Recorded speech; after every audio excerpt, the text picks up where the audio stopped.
Bueno, estamos en el tercer video de esta serie. Aquí ya terminó de hacer la impedancia el material, el potenciostato, perdón. Como vimos, habíamos hecho la medición a 0.5 voltios, que era el potencial máximo en el que estábamos trabajando. Habíamos dicho que íbamos a manejar frecuencias desde 3000 hasta 0.5 Hz. Y lo que hicimos fue hacer este barrido. Aquí tenemos otra vez la impedancia, el módulo de la impedancia. Y tenemos aquí el cambio de fase. Como vemos aquí, el cambio de fase es máximo aproximadamente en 50 Hz más o menos, por ahí. Y podemos hacer otra cosa, podemos hacer un análisis de este comportamiento. Podemos ver aquí, estudiar el circuito equivalente.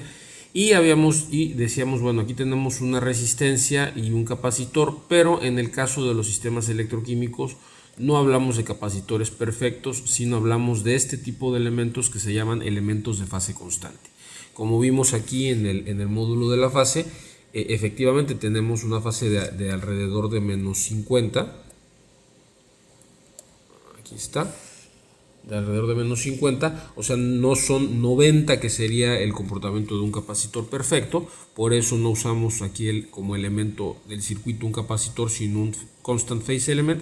Y aquí en paralelo, aquí ponemos otra resistencia. Esta resistencia inicial corresponde al electrolito y esta resistencia corresponde a la resistencia del propio material, y el elemento de fase constante pues también al propio material. Entonces aquí aceptamos este circuito equivalente que estamos proponiendo y le pedimos que haga un ajuste. Entonces calcula el circuito, perdón. Y podemos ver que tenemos un ajuste bastante bueno, salvo aquí al final y al inicio, que tenemos unas ciertas discrepancias, pero podemos ir refinando el circuito añadiendo algún otro elemento. Con este circuito así tal y como está, que se conoce como circuito Randles, tenemos una resistencia del electrolito de 7.8 por 10 a la 4 ohmios, una resistencia del material, y estas son las características del elemento de fase constante. Y bueno, como decíamos, este circuito se puede refinar añadiendo elementos posteriores. Podemos ver también aquí el plot de la capacitancia compleja contra la capacitancia real. Bueno, aquí tenemos, estos se forman semicírculos que son característicos de los capacitores. Aquí tenemos estos puntos que son ruido, pero bueno, al final lo que tenemos es un comportamiento capacitivo en el material.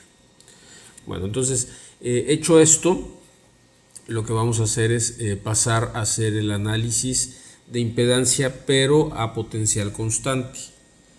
Vamos a hacer una medición que se conoce como Mott-Schottky. Vamos a hacer de menos 1.2 voltios hasta 500 milivoltios. Y aquí vamos a escoger únicamente una frecuencia, que va a ser la frecuencia a donde teníamos la máxima capacitancia. ¿Por qué esa frecuencia?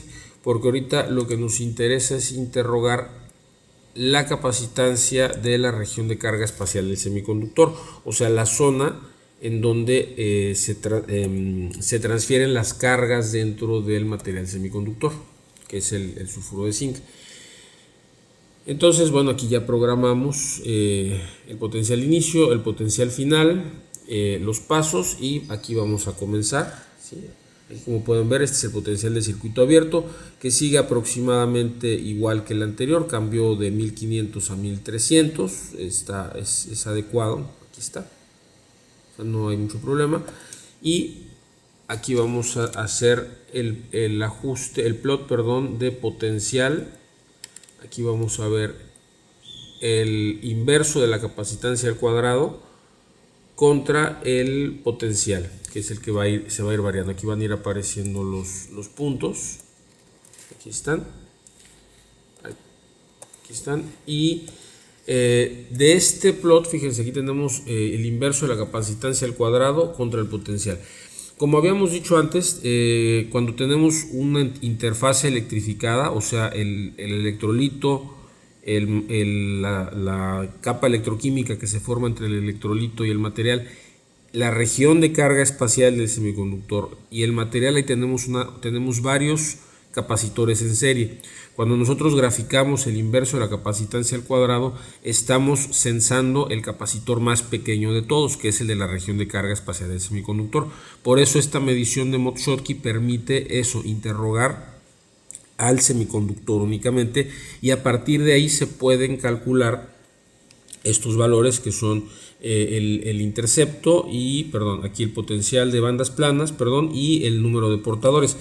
Aquí, esto es un cálculo hecho con 2 puntos, tiene que terminar la medición, pero estas son dos de las cosas más importantes que se pueden sacar de este tipo de mediciones. El potencial de bandas planas, que es al cual el potencial, las bandas del semiconductor no están desdobladas en contacto con el electrolito, y la densidad de portadores, que son los portadores libres que hay en un semiconductor, ¿sí? Entonces, estos valores todavía no son válidos porque no hay aún suficientes puntos en la medición. Cuando termine deberíamos de ver cómo se ve la medición, ¿sí? Aquí está empezando apenas la medición, entonces vamos a esperar, vamos a poner una pausa y ahorita cuando termine la medición la discutimos. Aquí tenemos más puntos, aquí vemos cómo se va generando una pendiente positiva, pero apenas tenemos unos cuantos puntos, llevamos de 1200 a 950 milivoltios, recordemos que tenemos que llegar hasta 500 milivoltios, todavía falta bastante, pero aquí podemos aprovechar de comentar que aquí es donde va variando el potencial, y a este potencial es donde se genera una perturbación de 50 Hz con una amplitud de 25 milivoltios. En el plot de Mott-Schottky hay dos tipos de plot de Mott-Schottky, así se debe de ver. Un semiconductor tipo N tiene que tener un plot de inverso de la capacitancia al cuadrado contra potencial con una pendiente positiva, mientras que para el caso de un semiconductor tipo P tenemos que tener una pendiente negativa. En el semiconductor tipo N lo que tenemos es la pendiente positiva, y del valor de la pendiente se calcula la densidad de portadores de carga, o sea de electrones, y aquí en el intercepto, cuando el inverso de la capacitancia al cuadrado es igual a 0, se calcula el potencial de bandas planas. De la misma manera, aquí en el caso del tipo P también, el valor de la pendiente, el signo de la pendiente indica el tipo de semiconductor, el valor de la pendiente está relacionado con el número de portadores, y el intercepto, el potencial de bandas planas.